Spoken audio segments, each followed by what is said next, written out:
என் நெஞ்சில் குடியிருக்கும்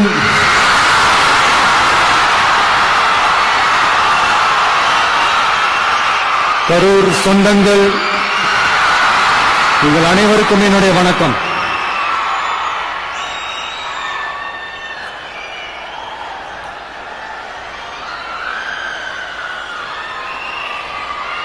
ஒரு மனுஷன் லைஃப்ல எவ்வளவு பெரிய ஒரு உயரத்துக்கு போனாலும் மனசளவுல சில வலிகள், காயங்கள் அதை மறக்க முடியாது இல்லையா? எல்லார் லைஃப்லயும் அப்படிதான், நமக்கும் அப்படிதான். நிறைய வலிகள், காயங்கள் எல்லாத்தையும் தாண்டி தான் வந்திருக்கிறோம். ஆனா எல்லாத்தையும் விட ரொம்ப ஜாஸ்தியான அந்த வலியும் அந்த காயமும் எனக்கு அந்த கரூர் சம்பவம் தான்.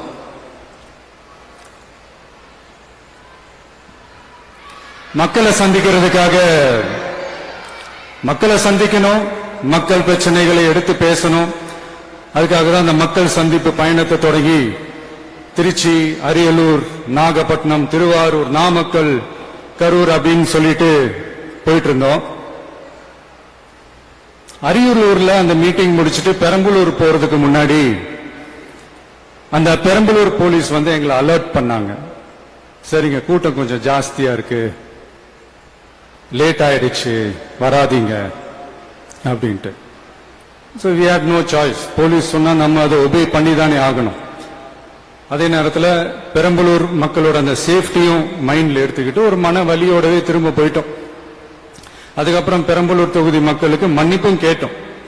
அதே மாதிரி நாமக்கல் அந்த மீட்டிங் முடிச்சுட்டு கரூர் வரும்போது அந்த கரூர் போலீஸ் எங்களை அலர்ட் பண்ணிருக்கலாம்ல.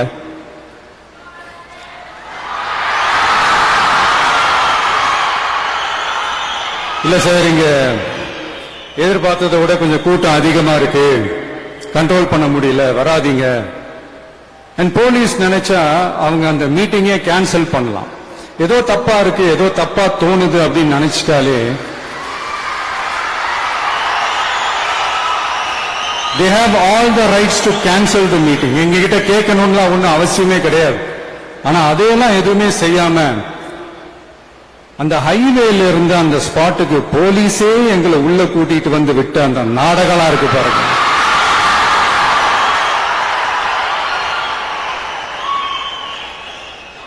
நம்பிட்டேங்க, முழுசா நம்பிட்டேன். அன்னைக்கு இருந்த அந்த கரூர் போலீஸ் பேசும்போது தேங்க்ஸ் எல்லாம் சொன்னேன் அவங்களுக்கு. எனக்கு தெரியாது இப்படி ஒரு நாடகம் நடக்கும். இதுக்கெல்லாம் யார் காரணம்? இதெல்லாம் யார் சொல்லி செஞ்சது? இப்படி பண்ணுங்க, அப்படி பண்ணுங்க, சப்போஸ் அப்படி நடந்தா இப்படி பண்ணுங்க, சப்போஸ் இப்படி நடந்தா இந்த மாதிரி இன்ஸ்ட்ரக்ஷன்ஸ் எல்லாம் கொடுத்து அந்த பிரஷர் போடுறது யாரு?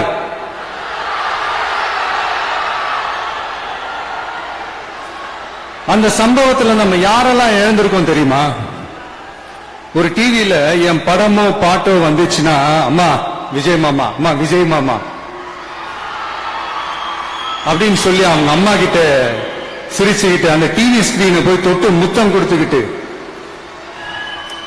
என் அக்கா தங்கச்சிங்களோட தங்க பிள்ளைகளை இழந்திருக்கோம்யா. மழலை கூட சரியா வராதப்போ ஒரு பேப்பர் மேகசின்ல என் போட்டோவை பார்த்தா அதை சிரிச்சுக்கிட்டு அந்த கள்ளங்கமடம் இல்லாத அந்த சிரிப்பு, அந்த கடவுள் மாதிரி இருக்கிற அந்த பச்சை பிள்ளைங்களை இழந்திருக்கோம்யா.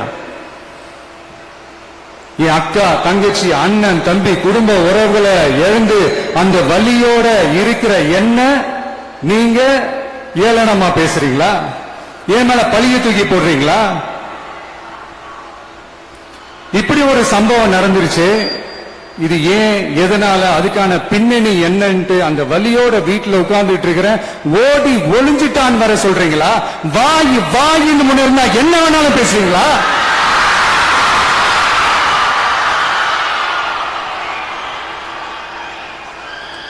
மக்களை நான் உங்களையே கேட்கிறேன். அன்னைக்கு அத்தனை கிரௌட் இருந்துச்சு, அந்த கிரௌடுக்கு தகுந்த மாதிரி போலீஸ் பாதுகாப்பு கொடுத்தாங்களா? இந்த இடத்தை எடுத்துக்க சொல்லி நாங்க தான் சொன்னோம்னு ஒரு போலீஸ் ஆபீசர் பேட்டி கொடுக்கிறாரு. அதுக்கு என்ன அர்த்தம்? இவ்வளவு வலி, இவ்வளவு காயங்கள் கொடுத்துட்டு பழிய தூக்கி நம்ம மேல போட்டுட்டு அதுல ஒரு அரசியல் ஆதாயம் தேடுறீங்களேயா? இதுல வாய் கூசாம சட்டசபையில ஸ்டாலின் சார் நம்ம மேல திருப்பி விட்டு அங்க ஒரு அரசியல் செய்றாரு. அதுக்கு என்ன அர்த்தம்?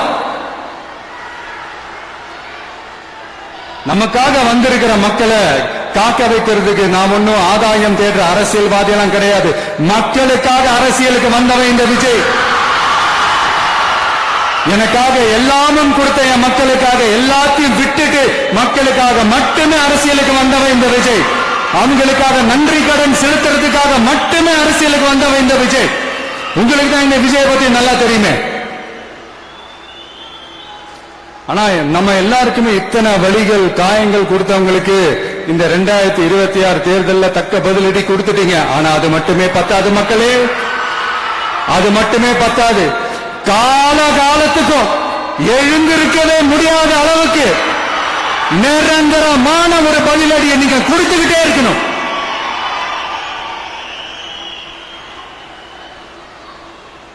இப்படி எல்லாம் பண்ணா நான் மக்களை விட்டு ஓடிடுவேன் நினைப்பா? யார் என்ன ஓடினாலும் நான் மக்களை விட்டு எல்லாம் ஓட மாட்டேன். அன்னைக்கும் சொன்னேன், இன்னைக்கும் சொல்றேன், நாளைக்கும் சொல்றேன், தில்லா சொல்லுவேன், கெத்தா சொல்லுவேன். பணமா ஜனமா அப்படின்னு கேட்டா என் ஜனம் தான் எனக்கு முக்கியம்.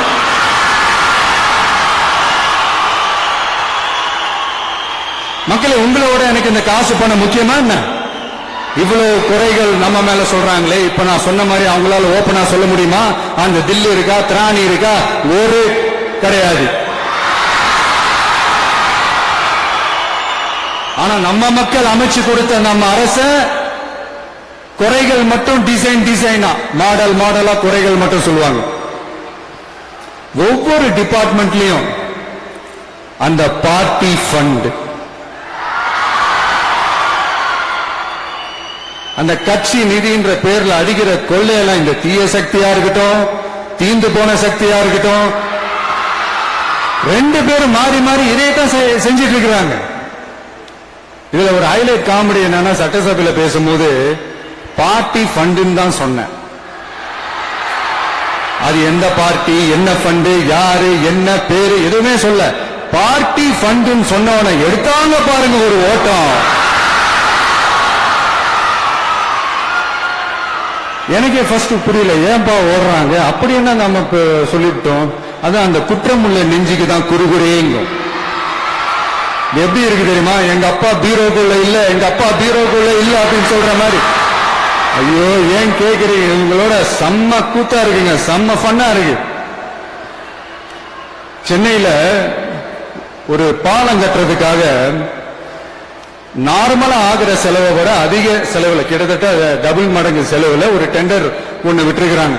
அதையெல்லாம் தோண்டி எடுத்து அதெல்லாம் இப்போ கண்டுபிடிச்சு கேன்சல் பண்ணிருக்கிறோம். இன்னும் எத்தனை கோடி ஊழல், எத்தனை லட்சம் கூடல் தோண்ட தோண்ட வருமோ எங்களுக்கே தெரியல. ஒவ்வொரு முகமுடியா கிழியுது. ஐயோ இந்த விஜய் ஒவ்வொரு கதையா எடுத்து வெளியில விட்டுருவான் போலேன்ட்டு திரும்புற பக்கம்லாம் கதறல் கதறல் கதறல், காதல் இருந்து ரத்தம் வராத குறை. ஆமா, இப்படி ஊழல் ஊறி போனவங்க இப்படிதான் இருப்பாங்க. இந்த 50-55 நாட்கள்ல அங்க செஞ்ச சில விஷயங்கள் சட்டசபையிலே எடுத்து சொன்னேன். பட் இங்க ஒரு சில விஷயங்கள் சொல்லணும்னு நினைக்கிறேன். இந்த மின்சாரத்துறையில இதுக்கு முன்னாடி போட முடியாம இருந்த அந்த பதவி உயர்வை இப்பதான் எங்களால போட முடிஞ்சது. அதுக்காக ஒரு அக்கா அழுதுகிட்டே ஒரு நன்றி சொன்னாங்களே, அதெல்லாம் உங்க கண்ணில் படாது அந்த வீடியோ எல்லாம். ஒரே சொல்றேன் உங்களுக்கு. அடுத்து லஞ்சம்லாம் ஒழிக்க முடியாது, ஊழல்லாம் ஒழிக்க முடியாது, அதெல்லாம் பிளட்டிலே ஊறி போய் இருக்கு அப்படின்னு சொன்னவங்க போய் ஒவ்வொரு கவர்மெண்ட் ஆபீஸா பாருங்க. ஒரு பைசா லஞ்சம் இல்ல, ஒரு பைசா ஊழல் இல்ல. வேலையெல்லாம் சும்மா டக்கு டக்கு டக்கு நடக்குது. ஒரு பெரியவர் ஒருத்தர் சொல்றாரு, தம்பி வேலையெல்லாம் நடக்குது, ஆனா அதையும் தாண்டி எங்களுக்கு மரியாதை கொடுக்கறாங்க தம்பி, உட்கார வச்சுலாம் பேசுறாங்க. இதெல்லாம் இதுக்கு முன்னாடி நடந்ததே இல்ல. அவனை போய் பாரு, இவனை போய் பாரு, இந்த ஆபீசரை போய் பாருன்னு சொல்லி அலைய விடுவாங்க. இப்ப லஞ்சம் இல்ல, ஊழல் இல்ல, வேலையெல்லாம் உடனே நடக்குது. மக்கள் அப்படி ஒரு பெருமூச்சு ஒண்ணு விடுறாங்க. அதை பார்த்து நமக்கு அப்படி ஒரு ஹாப்பினஸ். இதுக்கு மேல என்ன வேணும்? ஏன் இதெல்லாம் பண்ண முடியாது? மனசுன்னு ஒண்ணு இருந்தா பண்ணலாம். இப்ப பண்ணல. அதே மாதிரி இந்த எல்என்டி நிறுவனத்தோட 18,600 crore-க்கு 3 திட்டங்கள் அந்த ஒப்பந்தம் அந்த கையெழுத்து போட்டிருக்கிறோம். கிட்டத்தட்ட 8,200 பேருக்கு வேலை வாய்ப்பு. நான் சொல்றது அந்த 3 மாவட்டத்தை சேர்ந்தவங்களுக்கே அவ்வளவு வேலை வாய்ப்பு. குறுவை சாகுபடிக்காக 134 கோடியில அந்த சிறப்பு தொகுப்பு திட்டம் அறிவிச்சிருக்கிறோம் நம்ம விவசாயிகளுக்காக. இப்பவும் சொல்றேன், நம்ம விவசாய பெருமக்களே, உங்களோட இந்த அரசு கூடவே நிற்கும். பெண்கள் பாதுகாப்புக்காக சிங்கப்பெண் அதிரடி படை, அது உங்களுக்கு நல்லா முன்னாடியே தெரியும். வரப்போற அறிஞர் அண்ணா அவர்களுடைய பிறந்த நாள்ல உங்க அண்ணனுடைய அரசுல தாய் மாமன் தங்க மோதிர திட்டம் அறிவிக்கப்படும். இதெல்லாம் கேட்டாங்களே, வாக்குறுதி கொடுத்தீங்களே, என்னாச்சு என்னாச்சுன்னு. இந்த தீய சக்தி மாதிரி ரியல் தாய் மாமன்லாம் கிடையாது, ரியல் தாய் மாமன். ரியல் தாய் மாமன்.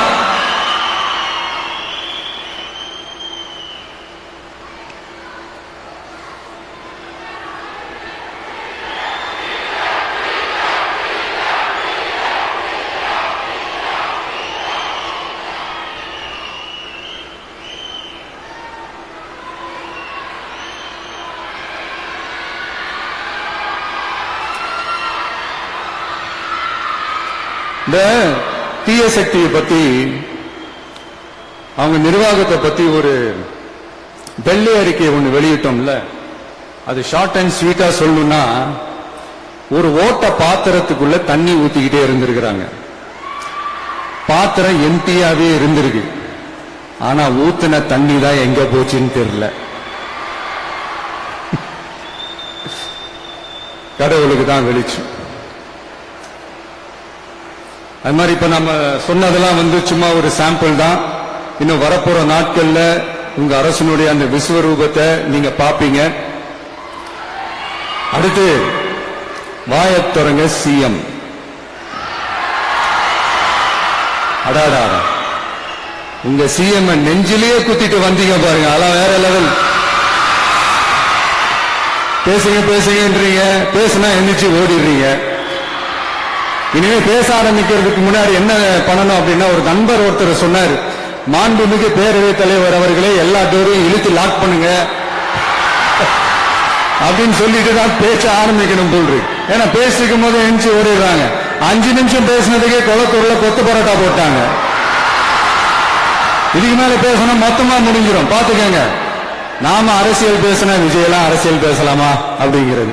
சரிப்பா, நமக்கு எதுக்கு நம்ம பாட்டுக்கு நம்ம வேலையை பார்ப்போம், எதுக்கு அவங்கள பத்தி பேசிக்கிட்டு அப்படின்னு இருந்தா விஜய்க்கு அரசியலை பேச தெரியல அப்படிங்கிறது. இப்படியே மாறி மாறி மேகதாது அணையை பத்தி என்ன தெரியும், விஜய் அதை பத்தி பேசல.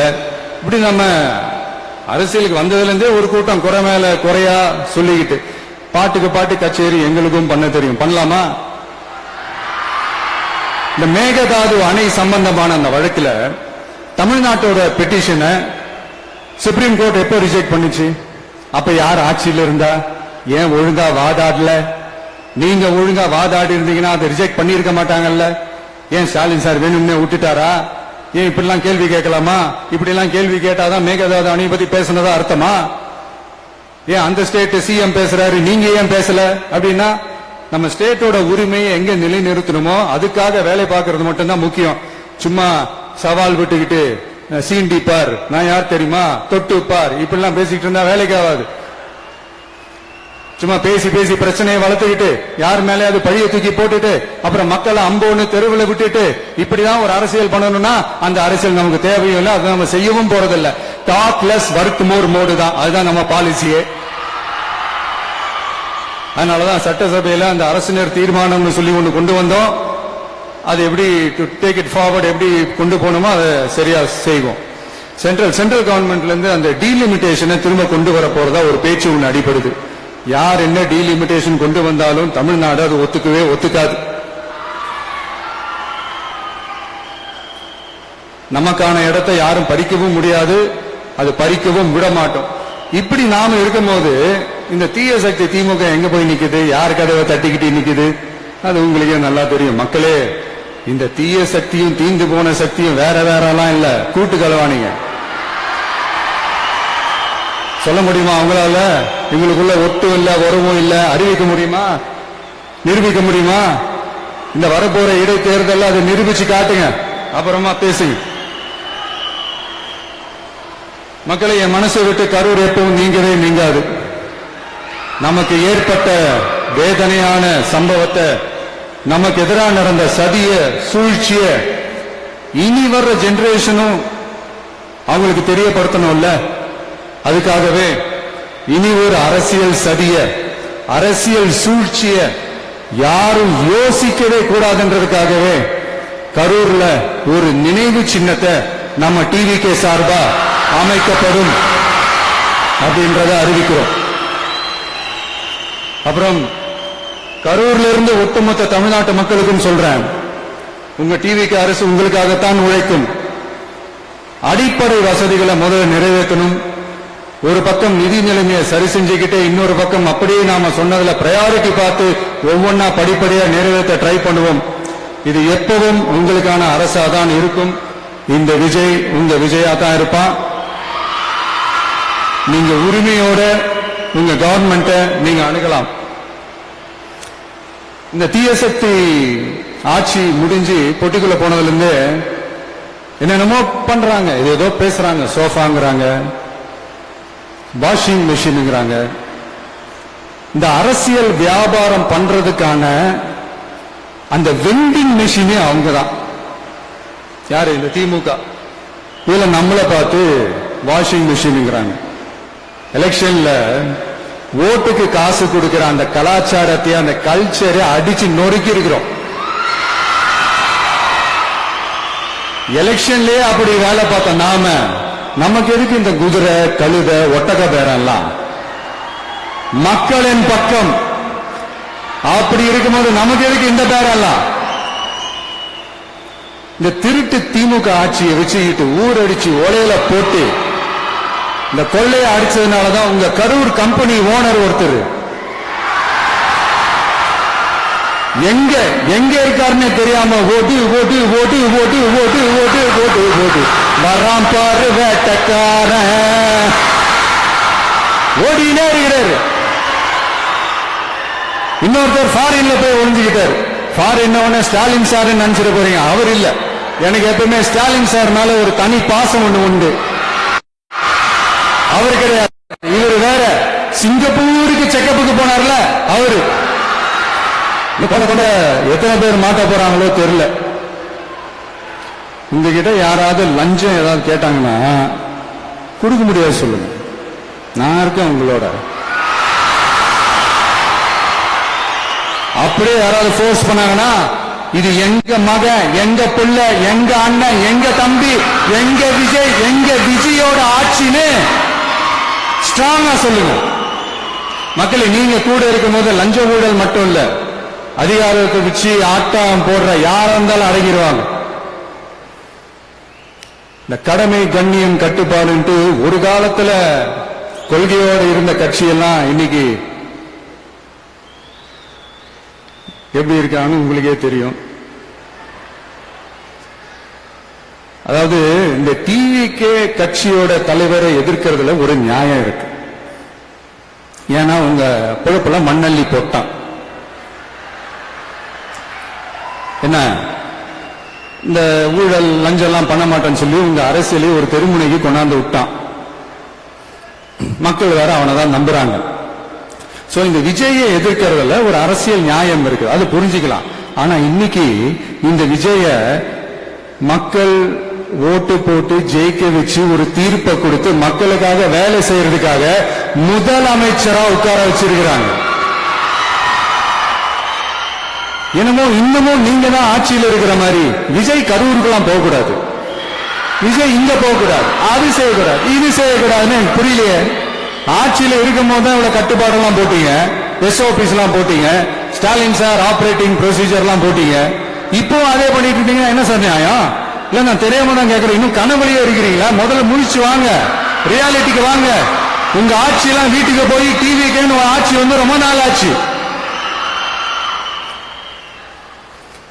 ஒழுங்கா படி, ஒழுங்கா படி என்று சுப்ரீம் கோர்ட் ஓங்கி மண்டேலியே நறுக்கி நறுக்கி நறுக்கி என்று செம்மட்டியாலே அடிச்சும் இந்த திமுக முயற்சிக்கல அப்படின்னா அப்ப கொஞ்சம் கஷ்டம்தான். வெற்றி தோல்வி எல்லாம் அரசியல் சகஜம் சார். அதுக்காகலாம் வெறி பிடிச்சி இந்த பதவி வெறி பிடிச்செல்லாம் அலைய தேவையில்லை. நல்ல விதமாவே சொல்றேன், நியாயமான அரசியல் பண்ணுங்க. ஓ, அதுதான் உங்களுக்கு தெரியாதுல்ல.